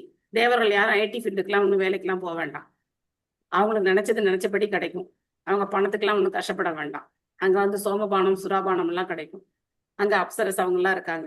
சோ அதனால அவங்களுடைய வாழ்க்கை தரம் அப்படிங்கிறது மிக உயர்ந்த நிலையில இருக்கு. ஆனா அதுவும் ஒரு சிறைச்சாலை தான். அப்போ அந்த சிறைச்சாலையில இருந்துகிட்டு அதை விட ரொம்ப கேவலமா இருக்கிற இந்த துக்காலயம் அசாத்வதம் அப்படிங்கிற இந்த சிறைச்சாலையில இருக்கிற நம்மள நிர்வாகம் பண்றாங்க அவங்க. புரியுதா? எவ்வளவு அழகா ஒரு எக்ஸாம்பிள் பிரபுபாதர் கொடுக்குறாரு பாரு. இந்த மாதிரி அவங்களும் தூய பக்தர்கள் ஆனாங்கன்னா அவங்களும் எங்க போலாம்? வைகுண்டம் போலாம். அவங்க தூய பக்தர்கள் ஆகலைன்னா திரும்ப அவங்க இந்த பௌதிக உலகத்துல வந்து அவங்களும் பிறவி எடுக்கணும். இந்த தேவர்கள் கூட வந்து இங்க வந்து பிறவி எடுக்கணும். அதான் அவங்க நிலைமை. சோ அதனால வியவசாத்மிகா புத்திர் ஏகேக குருநந்தன பகுஷாக்காகி அனந்தாஷ புத்தயோ விவசாயினம். இந்த ஸ்லோகம் ரொம்ப முக்கியமான ஸ்லோகம். 2.41 நினைக்கிறேன். வியவசாத்மிகா புத்தி. ஏகே, இங்கேயும் பாருங்க, ஏக பகு, அந்த ரெண்டு வார்த்தை வந்துருக்கு பாருங்க. ஏகன்னா ஒண்ணு, பகுனா பல. அப்போ வியவசாத்மிகா புத்தி அப்படின்னா சிங்கிள் பாயிண்டட் டிவோஷன், ஒரே குறிக்கோளுடைய புத்தி. அது வந்து மாற்றமடையாத பக்தி. வியவசாத்மிகா புத்தி அப்படிங்கிறது மாற்றமடைய கிருஷ்ணர் தான் அப்படிங்கிறதுல ஒரு உறுதி, நம்பிக்கை வந்துருது. அந்த மாதிரி புத்தி இருக்கிறவங்க என்ன பண்ணுவாங்க? அந்த பாதையில நல்லா முன்னேறி போயிட்டே இருப்பாங்க. சோ அந்த கேம்லாம் விளையாடும் போது நம்ம பார்க்கலாம். அந்த ஒரு பாயிண்ட போய் என்ன பண்ணணும்? அந்த ஆரோ போய் அந்த பாயிண்ட போய் டச் பண்ணணும்னு சொல்லுவாங்க. அந்த மிடில் பாயிண்ட்ல போய் அந்த ஆரோ போய் டச் ஆகணும். ஸோ அப்பதான் அவங்க வந்து வின் ஆவாங்க. மற்றபடி நிறைய ரவுண்டா இருக்கும். நிறைய ரவுண்ட் இருக்கும். சர்க்கிளா போட்டிருப்பாங்க. வேற ஏதாவது ஒரு சர்க்கிள்ல போய் அந்த ஆரோ பட்டது அப்படின்னாக்கா அவங்களுக்கு பாயிண்ட் கிடையாது. கரெக்டா அந்த மிடில்ல போய் அவங்க என்ன பண்ணணும்? அடிக்கணும் இல்லையா? அப்போ அவங்களுக்கு என்ன இருக்கணும்? அந்த சிங்கிள் பாயிண்டட் ஃபோக்கஸ் இருக்கணும். அந்த ஃபோக்கஸ் இருந்தாதான் அவங்களால அந்த ஆரோவை அதுல அடிக்க முடியும். இல்ல நம்ம எங்கேயோ வேடிக்கை பார்த்துட்டு அப்படி இப்படி பார்த்து எங்கேயாவது விட்டோம் அப்படின்னா அது வேற எங்கேயாவது போகும். அது பிரயோஜனம் இல்லை. நம்மளோட அட்டெம்ப்ட் என்ன ஆயிடும்? யூஸ் இல்லாம போயிடும். அந்த மாதிரி பகுஷாக்கா ஹெனந்தாஷ்ச. பகுஷாக்கா அப்படின்னா பல கிளைகளை உடைய புத்தி. மாதாஜி பாருங்க, உடனே எடுத்துட்டு வந்துட்டாங்க. சூப்பர் மாதாஜி. சூப்பர் மாதாஜி. ஒரே வீடு ஃபுல்லா கேம்ஸா தான் இருக்கு. டேபிள் மேலேயே இருக்கு அழகா. சரி, நீங்க கரெக்டாவும் கேட்கவும் கரெக்டா இருந்திருக்கு. Super super Mataji. நிறைய ஆரோக்கியம். சோ பிராக்டிகல் கிளாஸ் பண்ணிட்டாங்க மாதாஜி. தியரட்டிக்கலா பேசுறதோட பிராக்டிகலாவே காமிச்சிட்டாங்க. அது மாதிரி நம்ம புத்தி அந்த சிங்கிள் பாயிண்டட்ல அடிக்கணும் அப்படின்னு சொன்னா அந்த அளவுக்கு ஃபோக்கஸ் இருக்கணும். அப்ப நம்ம மந்திர ஜபம் எப்படி இருக்கணும்? ஹரே கிருஷ்ண கிருஷ்ண கிருஷ்ண ஹரே ஹரே, ஹரே ராம ராம ராம ஹரே ஹரே. எந்த டீவியேஷனும் இல்லாம இந்த மந்திரம் நம்மளை காப்பாத்துமா காப்பாத்தாதா, டெய்லி கிளம்புறேன்னு சொல்லிட்டு இருக்கோமே, பிரயோஜனம் இருக்குமா பிரயோஜனம் இருக்காதா, நேரம் தூங்கினா கூட நல்லா இருக்குமே, எந்த சந்தேகமும் நமக்கு வரக்கூடாது. 100% நமக்கு அதுல நம்பிக்கை இருந்து நம்ம ஜபம் பண்ணோம் அப்படின்னா நம்மளுடைய புத்தி எப்படி இருக்கு? வியவசாத்மிகா புத்தி. இல்ல பகுஷாக்கா, பல கிளைகளை உடைய புத்தியா இருந்துச்சு அப்படின்னாக்க அந்த வியவசாத்மிகா புத்தி வராது. இந்த தேவரும் காப்பாத்துவார், அந்த தேவரும் காப்பாத்துவார், அந்த பாபாவும் காப்பாத்துவார், இந்த இவரும் காப்பாத்துவார், எல்லாரையும் கும்பிடு போட்டு வைப்போம், ஏன் விடுவானே, அவரையும் கொண்டு நம்ம வீட்டு பூஜை ரூம்ல வச்சுக்குவோம், அவருக்கும் ஒரு ஆர்த்தி பண்ணிட்டு போவோம், என்ன ஒரு ஊதுபத்தி தானே காட்ட போறோம், சேர்த்து காட்டிட்டு போவோம். அப்படிலாம் நம்ம நினைச்சோம், என்ன இருக்காது? நம்ம புத்தி விவசாத்மிகா புத்தி வராது. பகவான் மேல நம்பிக்கை வராது. அது எப்ப வரும் இந்த விவசாத்மிகா புத்தி அப்படின்னா ஒரு ஆன்மீக குருவ சரணடையும் போதுதான் வரும். இல்லைன்னா அப்படிதான் இருப்போம். 33 கோடி தேவர்கள்ல நமக்கு தெரிஞ்ச ஒரு 10 பேர், அதுக்கப்புறம் தேவர்களே லிஸ்ட்லயே இல்லாத இந்த சைனாக்கார பொம்மை எல்லாம் இருக்கு பாருங்க, அதையெல்லாம் குபேரன்னு சொல்லி வழிபட ஆரம்பிச்சிட்டாங்க. சோ இன்னைக்கு பாகவத கிளாஸ்ல ஒரு ஒரு டிவோட்டி வந்து ஒரு ஜோக் சொன்னார். ஒரு கோவிலுக்கு போயிருக்கும்போது அங்க வந்து ஏசி அந்த பைப்ல இருந்து தண்ணி கொட்டிட்டு இருக்கான். அத போய் யாராச்சும் அண்ணாமிர்தம் சொல்லி குடிச்சிட்டு இருக்காங்களாம். முட்டாள்தனத்துக்கு என்ன கிடையாது, இதெல்லாம் என்னது, எந்த விதமான சிந்தனையும் இல்லாம அவங்க வந்து இதை வந்து மத்தவங்க கிண்டல் பண்ணுவாங்க. இது கிண்டல் பண்ண வேண்டிய விஷயம்தான். இது சரணாமிர்தம், எங்கேருந்து வந்தா சரணாமிர்தம்கா தெரியணும். எங்கேயா தண்ணி ஒழுகிட்டு இருக்குன்னா அதுவும் சரணாமிர்தம் சொல்லி குடிச்சோம் அப்படின்னா அதுக்கு என்ன அர்த்தம் இருக்கு இல்லையா? சோ கேள்வி கேட்கணும், இது சரணாமிர்தமா, இது என்ன, இந்த அபிஷேகம் பண்ணதா என்ன அப்படிங்கறத நம்ம கேட்கணும். கேட்கறதுல தப்பு கிடையாது. கேட்டாலே ஒண்ணும் நம்மள யாரும் வந்து பகவத்கீதை பாகவதமே ஒரே கேள்வி பதிலா தான் இருக்கு. நம்ம பாக்குறோம் இல்லையா? அர்ஜுனன் கேள்வி கேட்கிறார், பரிஷித் மகாராஜர் கேள்வி கேட்கிறார், விதுரர் கேள்வி கேட்கிறார், எல்லாரும் கேள்வி கேட்கிறாங்க. கேள்வி கேட்கறதுல தவறே கிடையாது. கேள்வி கேட்டு நம்ம அதை தெரிஞ்சுக்கிட்டு அந்த காரியத்தை நம்ம பண்ணணும். அப்போ ஆன்மீக குருவை சரணடைஞ்சு பணியோட அவருக்கு சேவை செய்து அவர்கிட்ட கேள்வி கேட்டு இந்த விவசாத்மிகா புத்தியை நாம வளர்த்துக்கணும். ஓகே, இந்த 5வது அத்தியாயம் ரொம்ப அற்புதமான அத்தியாயமா இருந்தது. விதுரர் மைத்ரேயரை தேடி வந்தார், அவர்கிட்ட பல கேள்விகளை கேட்டார். மைத்ரேயரை வந்து படைப்பு சம்பந்தமான விஷயங்களை விளக்கும் போது நடுவுல தேவர்களுடைய பிரார்த்தனையும் அவர் வந்து சொன்னார். இந்த மாதிரி தேவர்கள் எல்லாம் பிரார்த்தனை பண்ணாங்கப்பா அப்படிங்கறத அவர் சொல்லி முடிச்சிருக்கார். இந்த அத்தியாயத்துல உங்களுக்கு ஏதாவது கேள்விகள் சந்தேகங்கள் ஏதாவது இருக்கா? இல்ல அடுத்த அத்தியாயம் நம்ம போலாமா? 6வது அத்தியாயம் போலாமா? ஓகே, அத்தியாயம் 6. முதல்ல இப்ப வந்து அவர் வந்து விஸ்வரூபத்தை பத்தி ஆரம்பிக்கிறார். ஏற்கனவே நம்ம வந்து 2வது காண்டத்துல விஸ்வரூபத்தை பல விதங்கள்ல படிச்சிட்டோம்.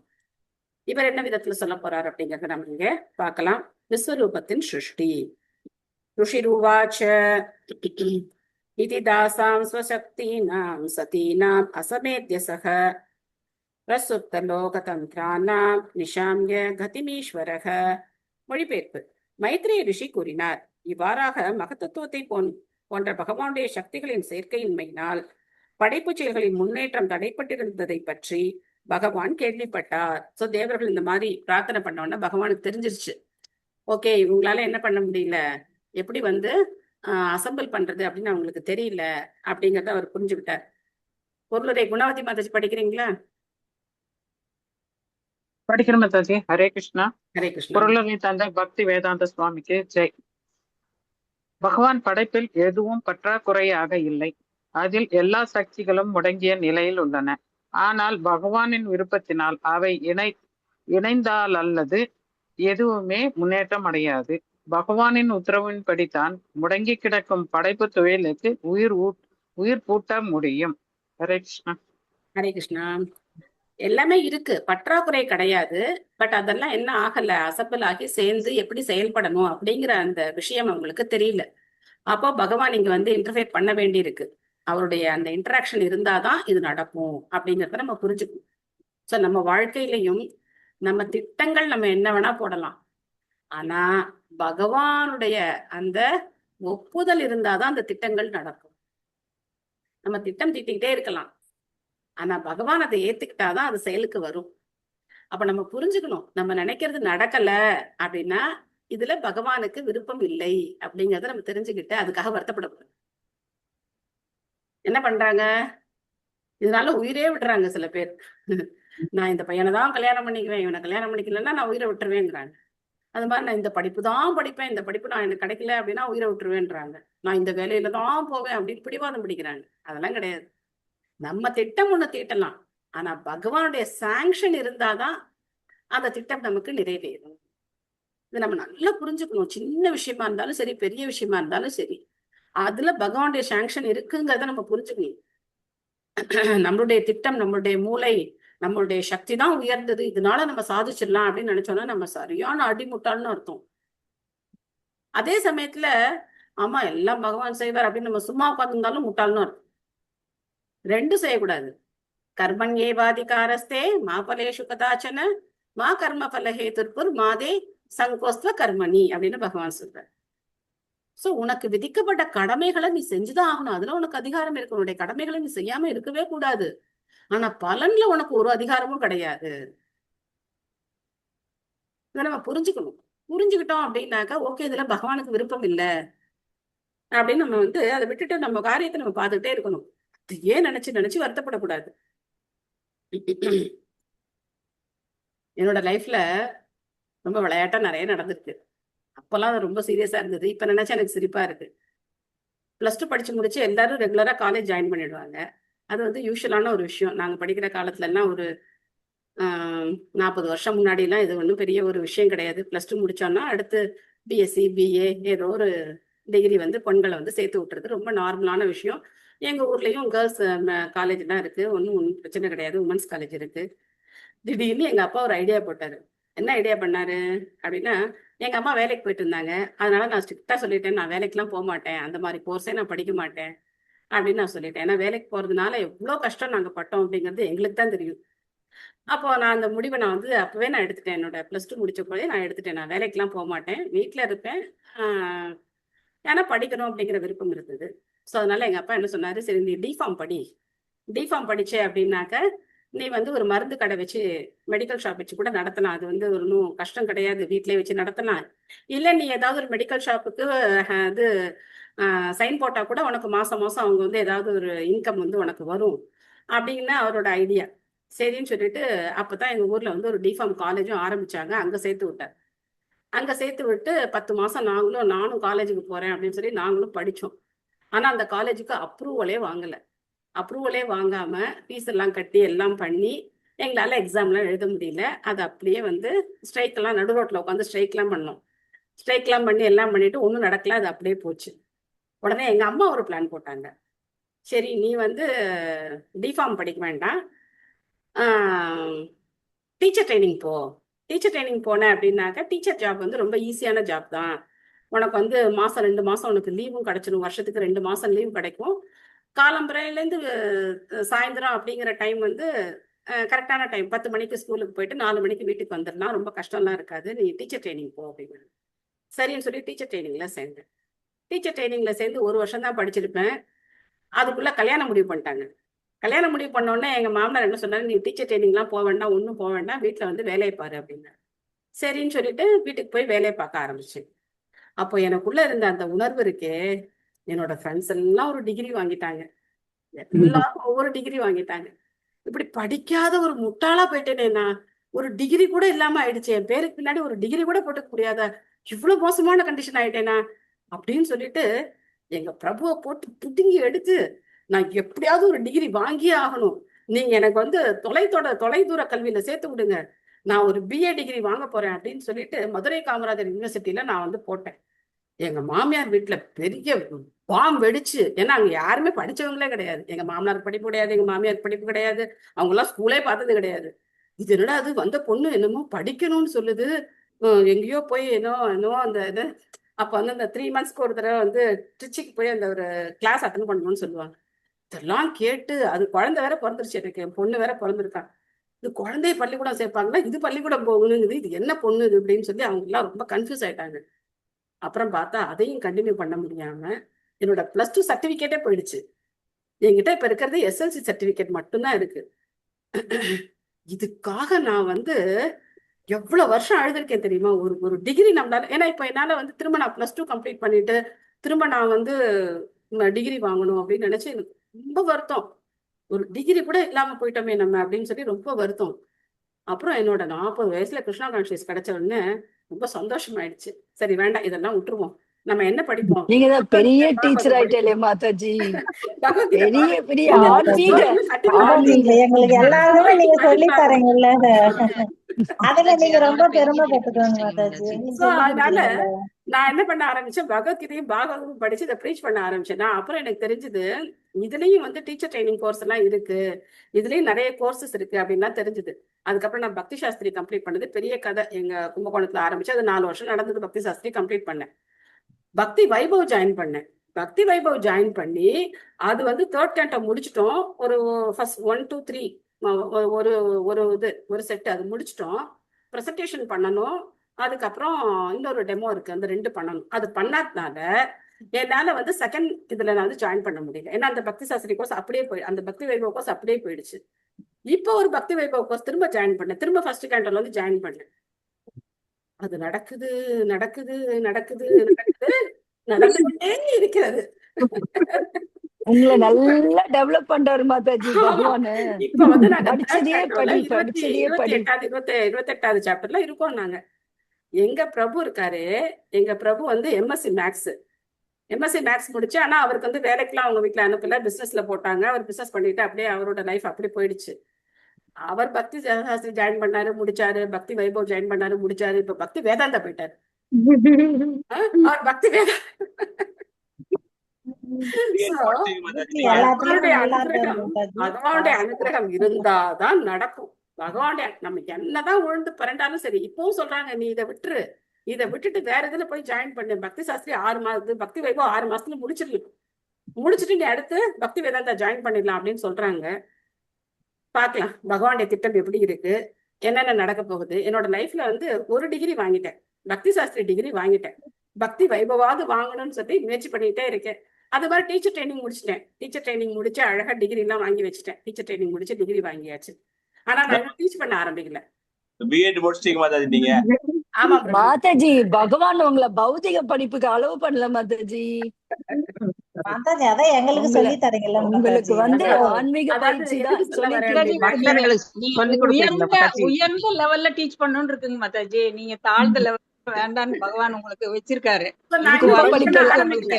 நான் இன்னும் அதாவது நான் இந்த மாதிரி இன்ஃபார்மலா எடுத்துக்கிட்டு இருக்கேனே தவிர எந்த இன்ஸ்டியூட்லயும் இப்போ இஸ்கானோட ஆத்தரைஸ்டு இன்ஸ்டியூட் எதுலயும் நான் டீச்சரா நான் இன்னும் வந்து போகல.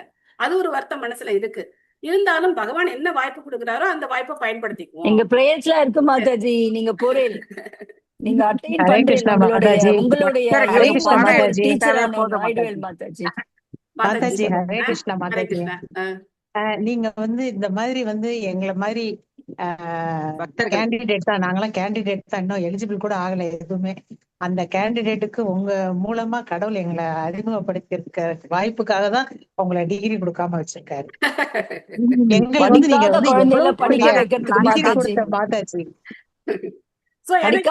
ஒரு விதத்துல பார்த்தோம் அப்படின்னா இப்ப மாதாஜில பாத்தீங்கன்னா அவங்க வந்து அந்த காலேஜ்ல வந்து நீங்க பிரின்சிபலா Mataji? Vice principal Mataji. Vice principal.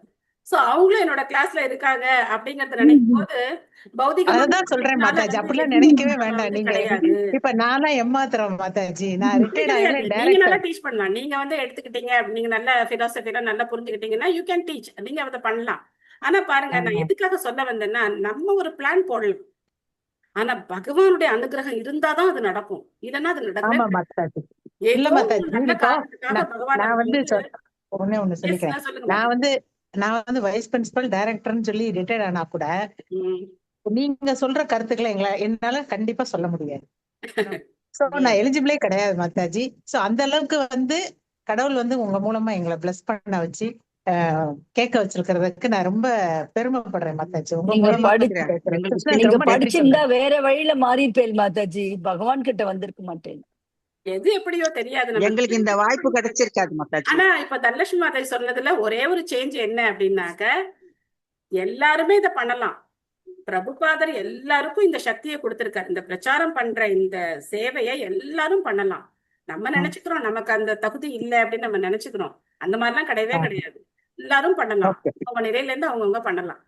So அதனால அந்த டிசைர் நம்ம வச்சுக்கணும். கிருஷ்ணா நான் அவங்களுக்காக நான் யூஸ் ஆகணும் அப்படிங்கிற அந்த டிசைரை நம்ம வந்து வச்சுக்கணும். பிரார்த்தனை பண்ணணும். தேவர்கள் பிரார்த்தனை பண்றாங்க இல்லையா? நிலைமையை பாருங்க. வர மாட்டேங்குதுங்க மாதாஜி. உங்களை மாதிரி அப்பப்போ அந்த டைம் வந்து கரெக்டா அந்த ஸ்லோகம் எல்லாம் கரெக்டா கொண்டு வந்து சொல்றதெல்லாம் அந்த கான்ஃபரன்ஸ் வர மாட்டேங்குதுங்க மாதாஜி. மாதாஜி நீங்க வந்து கம்பேர் பண்ணாதீங்க. நிறைய பேர் என்கிட்ட அதான் சொல்றாங்க, உங்களை மாதிரிங்கிறாங்கன்னா நான் ஒண்ணுமே கிடையாது. நான் ஒரு சாதாரணமான ஒரு நிலையில தான் இருக்கேன் மாதாஜி. மாதாஜி மாதிரி நாங்களும் போட்டி போடலாம், வரலன்னு சொல்லவே கூடாது. மாதாஜி பகவான் கிருஷ்ணர் வந்து உங்களுக்கு எவ்வளவு இது எக்ஸலண்டா இது பண்ணறதுக்கு, டீச் பண்ணி எல்லாம் பண்ணறதுக்கு இவ்வளவு இது அனுகிரகம் கொடுத்துருக்காங்க மாதாஜி. அது எங்களுக்கும் கிடைச்ச பாக்கியமா நினைக்கிறேன் மாதாஜி. ஆனா இது வந்து நல்லா புரிஞ்சுக்கோங்க, நம்ம ஒவ்வொருத்தருக்கும் ஒரு திறமை பகவான் கொடுத்திருக்காரு, யுனிக்கா ஒரு திறமை கொடுத்திருக்காரு. அதனாலதான் நம்ம எல்லாருமே டிஃப்ரெண்டா இருக்கும். அந்த யுனிக்கான திறமை என்னன்னு நமக்கு புரிஞ்சுக்கிட்டு அந்த ஃபீல்ட்ல நம்ம வந்து பகவானுக்கு சேவை செய்யணும். சோ நம்ம எல்லாரும் ஒரே மாதிரி கிடையவே கிடையாது. உங்களை மாதிரி பேசணும் அப்படின்னு மட்டும் நினைக்காதீங்க மாதாஜி. பக்தியில பொறாம வரலாம் மாதாஜி, அதனாலதான் மாதாஜி. பொறாம வரக்கூடாது, போட்டி வரலாம்.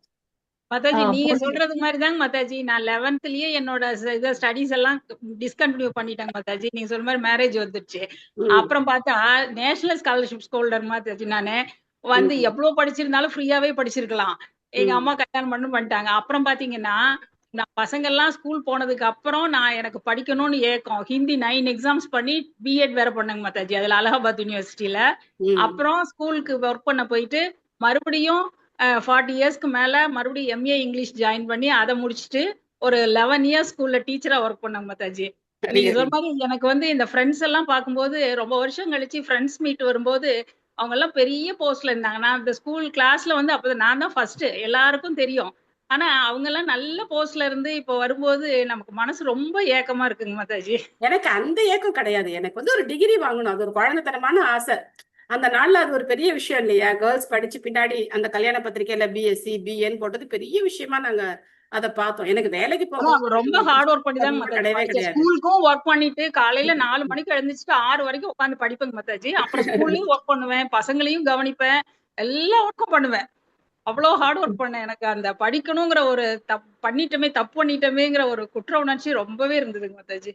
சோ எனக்கு வந்து அந்த ஒரு டிகிரி வாங்கலையே அப்படிங்கறதா இருந்தது. ஆனா அதுக்கப்புறம் நான் வந்து பகவத்கீதையும் பாகவதமும் சின்சியரா படிக்க ஆரம்பிச்சேன். சின்சியரா உட்காந்து மணிக்கணக்கா உட்காந்து படிக்கிறது. நீங்க எப்படி சொல்றீங்களோ அந்த மாதிரி நான் மணிக்கணக்கா உட்காந்து பகவத்கீதை பாகவதம் படிச்சு எல்லாம். அப்போ வந்து பக்தி சாஸ்திரி மெட்டீரியல் எல்லாம் இங்கிலீஷ்ல இருந்தது. அதெல்லாம் உட்காந்து தமிழ்ல டிரான்ஸ்லேட் பண்ணி, அப்ப தமிழ் டிரான்ஸ்லேஷன் எல்லாம் இவ்வளவு ஈஸி எல்லாம் கிடையாது. அந்த மெட்டீரியல் எல்லாம் உங்ககிட்ட இருக்குங்களா மாதாஜி? நான் மேங்களூர் இஸ்கான்ல பக்தி சாஸ்திரி பண்ணிட்டு இருக்கேங்க மாதாஜி. அவங்களே மெட்டீரியல் கொடுத்துருக்காங்களே பக்தி சாஸ்திரிக்கு இங்கிலீஷ் தான் மாதாஜி கொடுத்திருக்காங்க. இங்கிலீஷ் தான் மாதாஜி நீங்க கொடுத்திருக்காங்க. இங்கிலீஷ்ல ஜாயின் பண்ணிக்கிறதுனால இங்கிலீஷ் கொடுத்துருப்பாங்க. இல்ல இப்ப அவங்க டீச் பண்றது தமிழ்ல பண்றாங்க. ஆனா அந்த மெட்டீரியல் வந்து இங்கிலீஷ்ல தான் இருக்கு. பக்தி சாஸ்திரி மெட்டீரியல் எல்லாமே தமிழ்ல இருக்கே மாதாஜி. மாதாஜி தமிழ் இருக்கு, நான் வேணா அனுப்பி விடுறேன் மாதாஜி. உங்க நம்பர் கொடுங்க, உங்க நம்பர் கொடுங்க அவங்க எந்த மாதாஜி. இன்ஸ்டிடியூட்னு பாத்துக்கோங்க. ஏன்னா இன்ஸ்டிடியூட்ல நான் மாயாப்பூர்ல இருக்கு. மாயப்பூர் இன்ஸ்டிடியூட்ல தமிழ் இருக்கு. இது மேங்களூர் இஸ்கான் மாதாஜி. அது தெரியல மாதாஜி, தெரியல. அவங்களோட சிலபஸும் உங்களோட சிலபஸும் மாறி இருக்கு. தெரியல மாதாஜி. சோ அதனால பகவானுடைய கருணை இருந்தாதான் நம்ம விருப்பங்கள் நிறைவேறும். நம்ம விருப்பம் நிறைவேறல அப்படிங்கறதுனால பகவான் நம்ம மேல கருணையா இல்லைன்னு அர்த்தம் கிடையாது. பகவான் என்ன பண்றார், நமக்கு பெட்டரா எல்லாத்தையும் கொடுக்குறார். நமக்கு அதை விட சிறப்பா நமக்கு எது நன்மையோ அந்த நன்மையை பகவான் கொடுக்குறார். அதனால அதை நம்ம நல்லா புரிஞ்சுக்கணும். பகவான் கொடுக்கல அப்படிங்கிறதுனால அவரோட கருணை இல்லைன்னு அர்த்தம் கிடையாது. எனக்கு என்ன பகவான் கொடுக்குறாரோ அது என்னுடைய நன்மைக்காக பகவான் கொடுக்குறார் அப்படிங்கறத நம்ம தெளிவா புரிஞ்சுக்கணும். அதே சமயத்துல நம்முடைய பிரார்த்தனைகளை நாம எப்பவுமே தொடரணும். சோ மன்னிக்கணும், என்னுடைய கதையை சொல்லிட்டு நாம இன்னைக்கு 6வது அத்தியாயத்துல ஒரு ஸ்லோகம் தான் படிக்க முடிஞ்சது. மாதாஜி இது எவ்வளவு பெரிய விஷயம் சொல்லிட்டு எங்களுக்கெல்லாம் ஒரு அறிவு. ஆமா மாதாஜி, படிச்சிருக்கோங்கிறது ஒரு இது ஒரு டிவோட்டியோட பயணம் மாதாஜி இது. கண்டிப்பா. ஹரே கிருஷ்ணா மாதாஜி. நாங்க இதை கேட்கணும்னு எங்களுக்கு கொடுத்து வச்சிருக்கு மாதாஜி. ஹரே கிருஷ்ணா மாதாஜி. நீங்க அந்த இதுல கூட சொன்னீங்க மாதாஜி, யாரோ ஒரு மாதாஜி காட்டுறா. நீங்க அந்த பாலபத்ரா கிளாஸ் எடுக்கும் போது யாரோ ஒரு மாதாஜி கேட்டா நீங்க என்ன படிச்சிருக்கேன் அப்படின்னு சொல்லிட்டு, அப்ப நீங்க சொல்லும் போது நான் ரொம்ப ஆச்சரியப்பட்டேன் மாதாஜி. ஹரே கிருஷ்ணா மாதாஜி. ஹரே கிருஷ்ணா மாதாஜி. சாந்தி மாதாஜி சொல்லுங்க. எங்களுக்கு ரொம்ப பெருமையா இருக்குங்க மாதாஜி, உங்கள்ட்ட நாங்க படிக்கிறோம் அப்படின்னு நினைக்கும் போது எங்களுக்கும் அந்த ஆசீர்வாதம் கிடைக்குங்க மாதாஜி. கண்டிப்பா கண்டிப்பா பிரார்த்தனை பண்ணுங்க, நம்ம எல்லாருமே பிரச்சாரம். நன்றிங்க மாதாஜி. இதாங்க மாதாஜி உங்களுடைய ப்ரொஃபஷனல் எங்களுக்கு டீச் பண்ணதான் உங்களுக்கு அது பெருமையா இருக்குங்க மாதாஜி. ரொம்ப சந்தோஷமா இருக்கு, கேட்கறதே எனக்கு ரொம்ப மகிழ்ச்சியா இருக்கு. ஹரே கிருஷ்ணா. ஹரே கிருஷ்ணா. ஒண்ணு பண்ணுவா, சில பேர் ஸ்கூல்ல போய் பண்ணுவா, சில பேர் பிரைவேட் டியூஷன்ஸ் எடுப்பா. நீங்க பிரைவேட் டியூஷன்ஸ் எடுத்துட்டு இருக்கேன் மாதாஜி. ஹரே கிருஷ்ணா மாதாஜி. ஏதோ பகவானுடைய சேவை பயன்பட்டோம், பிரபுபாதருடைய மிஷன்ல நம்ம ஒரு கருவியா இருந்தோம் அப்படின்னாலே நம்ம வாழ்க்கை வந்து வெற்றி தான். நாங்க உங்களை மீட் பண்ணணும்னு இருக்கு மாதாஜி, அதனாலதான் மாதாஜி. எதேச்சியும் ஆனந்த பாத்தா கீதால மாதாஜியோட கிளாஸ் கேட்டதுனால நம்மளால ஜாயின் பண்ண முடிஞ்சது அன்னைக்கு. எனக்கு அலமேலு மாதாஜி தான் கொடுத்தாங்க மாதாஜி. நீங்க படிக்கும்போது 2வது கான்டாக்ட் மேல வந்துட்டேன், எனக்கு அலமேலு மாதாஜி கொடுத்தாங்க மாதாஜி. எப்படியோ வாய்ப்பு கிடைச்சது கூட பாத்தீங்கன்னா, நான் சின்ன லெவல்ல தான் ப்ரீச் பண்ணிட்டு இருக்கேன். இந்த வாய்ப்பு கிடைச்சது கூட பாத்தீங்க அப்படின்னாக்க, என்னோட பக்தி வைபவ் கிளாஸ்மேட் வந்து, இதுவும் ஆன்லைன் தான் நாங்க படிக்கிறோம். ஸோ பக்தி வைபவ் கிளாஸ்மேட் வந்து எனக்கு ஒரு நாள் கால் பண்ணாங்க. ஒரு பிரபு கால் பண்ணி, மாதாஜி நீங்க வந்து கிளாஸ்ல நல்லா ஆன்சர் பண்றீங்க, ஸ்லோகம்லாம் நல்லா சொல்றீங்க, இந்த மாதிரி ஒரு கீதையின் பாதைன்னு ஒன்று இருக்கு, நீங்க அதுல வந்து ஒரு நாள் கிளாஸ் கொடுக்க முடியுமா அப்படின்னு கேட்டேன். எனக்கு இந்த ஆன்லைன் கிளாஸ்லாம் சரியா வராது பிரபு, நான் நேரா தான் ப்ரீச்சிங் பண்ணியிருக்கேன், ஆன்லைன்ல நான் ப்ரீச்சிங்லாம் பண்ணதில்லை பிரபு அப்படின்னு சொன்னேன். இல்ல அந்த சண்டே யாருமே இல்லையா, அதனால நீங்க கொஞ்சம் வந்து கொடுத்தீங்கன்னா நல்லா இருக்கும், இல்ல உங்களுக்கு வேற யாராவது தெரியும்னா நீங்க சொல்லுங்க அப்படின்னாரு. அப்புறம் நான் இன்னொரு டிவோட்டி கிட்ட கேட்டு பார்த்தேன், அவங்க எல்லாமே பிஸியா இருந்தாங்க. சரி எங்க பிரபு சொன்னாரு, நீ ஏன் கூட என்ன இருக்கு, ஆன்லைன்ல இருந்தா என்ன கொடுக்கலாமே அப்படின்னு சொன்னாரு. இல்ல என்ன ஏதுன்னு தெரியாம நம்ம எப்படி அதுல போறது, யார் நடத்துறா யாருன்னே நமக்கு ஒண்ணுமே தெரியாதே அது அப்படின்னு சொன்னேன். சரி ஒரு கிளாஸ் கொடுத்துட்டு அதுக்கப்புறம் வேணா அவங்க கேட்கறதுக்காக ஒரு கிளாஸ் கொடுத்துட்டு அதுக்கப்புறம் நம்ம வந்து அதை பத்தி யாருன்னு நம்ம தெரிஞ்சுக்கலாம் அப்படின்னு சொன்னாங்க. சரின்னு சொல்லிதான் நான் அந்த ஃபர்ஸ்ட் கிளாஸ்ல வந்தேன். அந்த ஃபர்ஸ்ட் கிளாஸ் கொடுத்து முடிச்ச உடனே எனக்கு நிறைய பேர் வந்து ரொம்ப நல்லா இருக்கு ரொம்ப நல்லா இருக்குன்னு எல்லாம் சொன்னாங்க. அதுக்கப்புறம் அது ஒரு ஒரு எந்தூசியாசமா இருந்தது சரி அப்படின்னு சொல்லி. அதுக்கப்புறம் அடுத்த வாரத்துல இருந்து கண்டினியூ பண்ணலாம் அப்படின்னு ஒரு ஐடியா வந்தது. அதுக்கப்புறம் தான் அதை கண்டினியூ பண்ண ஆரம்பிச்சேன். எதேச்சியா அன்னைக்கு பத்ர பூர்ணிமா அன்னைக்கு பாகவதம் பத்தி சொல்ல போய் தான் நமக்கு இந்த பாகவதம் படிக்கணுங்கிற ஒரு உத்வேகம் எல்லாருக்கும் வந்தது. ஸோ பகவான் எப்படி எப்படியோ ஏற்பாடு பண்றாரு பாருங்க. நம்மளுக்கு ஒரு விருப்பம் இருந்ததுன்னா அந்த விருப்பத்தை பகவான் அவருடைய வேலை நிறைவேற்றிக்கிறார். அவருக்கு என்ன தேவையோ அந்த விதத்துல அவர் வந்து நம்மளை வந்து பயன்படுத்திக்கிறார். ஸோ அதுல நம்ம திருப்தி அடையணும். ஆனா சேவைக்காக நம்ம எப்பவுமே பகவான்கிட்ட பிரார்த்தனை பண்ணணும், இந்த சேவை வேணும் அப்படிங்கிறது நம்ம வந்து பிரார்த்தனை பண்ணணும். அதனால எந்த பக்தர் மூலமா பகவான் நம்மளை வந்து உபயோகப்படுத்திப்பான்னு நமக்கு தெரியாது. எல்லா பக்தர்கள்ட்டையும் நம்ம பணிவோடையும் மரியாதையோடையும் பக்தியோடையும் ஆசீர்வாதம் வந்து எப்பவுமே நம்ம கேட்கணும். இந்த பக்தர் வந்து சாதாரண பக்தர், அந்த பக்தர் உயர்ந்த பக்தர், அது மாதிரி இருக்கு, கேட்டகரி இருக்கு. ஆனாலும் நம்ம வந்து எல்லா பக்தர்கள்ட்டையும் பணிவோட இருக்கணுங்கிறத நம்ம தெரிஞ்சுக்கணும். ஓகே, நாளைக்கு திரும்ப எல்லாரும் மீட் பண்ணலாம் சொல்லியிருக்கீங்க. ஸோ அதனால மீட் பண்ணுவோம். எல்லாரும் தயவுசெய்து ஜாயின் பண்ணுங்க. வரங்க மாதாஜி. தேங்க்யூ கீதா மாதாஜி. தேங்க்யூ மாதாஜி. வரங்க மாதாஜி. ஓகே, ஸோ இதே டைம் 4 to 5 வச்சுக்கலாம். நாளைக்கு மட்டும் தான் சண்டே கிளாஸ் இருக்கும். அதுக்கு அடுத்த வாரத்துலேருந்து நம்ம வந்து எப்பவும் போல சண்டே வந்து ஹாலிடேவாக தான் இருக்கும். ஸோ அதனால நாளைக்கு மட்டும் என்ன புருஷோத்தம் மந்த் ஃபர்ஸ்ட் நாளாக இருக்கு, அதனால மிஸ் பண்ணாம நம்ம வந்து படிப்போம். அந்த ஷெட்யூல் படி பார்த்தீங்க அப்படின்னாக்கா ஃபர்ஸ்ட் வந்து பகவத்கீதா அந்த 15th சாப்டர் வந்து பாராயணம் பண்ணிட்டு அதுக்கப்புறம் பாகவதத்தை நம்ம தொடங்குவோம். மங்களாச்சரணம் சொல்லிட்டு முதல்ல 15வது அத்தியாயம் பாராயணம் பண்ணிட்டு அதுக்கப்புறம் பாகவதம் தொடங்குவோம். சரியா? Okay Mataji. Hare Krishna. Okay Mataji. Last Saturday கூட ஸ்கின்மயா மிஷனோடது சாண்டிங் பண்ணாங்க மாதாஜி. 1,08,000 பீப்புள் வந்து சாண்ட் பண்ணாங்க மாதாஜி. Okay okay. 9th அன்னைக்கு. ஓகே. पंचाकल्पतरुभ्यश्च कृपा सिन्धुभ्यः च पतितानां पावनेभ्यो वैष्णवेभ्यो नमो नमः. अनंत कोटि वैष्णव वृंद की जय, श्री प्रभुपाद की जय. Thank you माताजी. Thank you माताजी. नमस्कार माताजी. नमस्कार Thank you माताजी. हरे कृष्णा हरे कृष्णा माताजी. Thank you माताजी. हरे कृष्णा. थैंक यू माताजी. हरे कृष्णा. हरे कृष्ण नंरी माताजी. Thank you माताजी. हरे Krishna. Thank you, Mataji. Thank you. हरे कृष्णा. हरे कृष्ण माताजी. हरे कृष्णा प्रभु. हरे कृष्णा. हरे कृष्णा. हरे कृष्ण माताजी. हरे कृष्णा. हरे कृष्ण माताजी. हरे कृष्णा. थैंक यू माताजी. Thank you.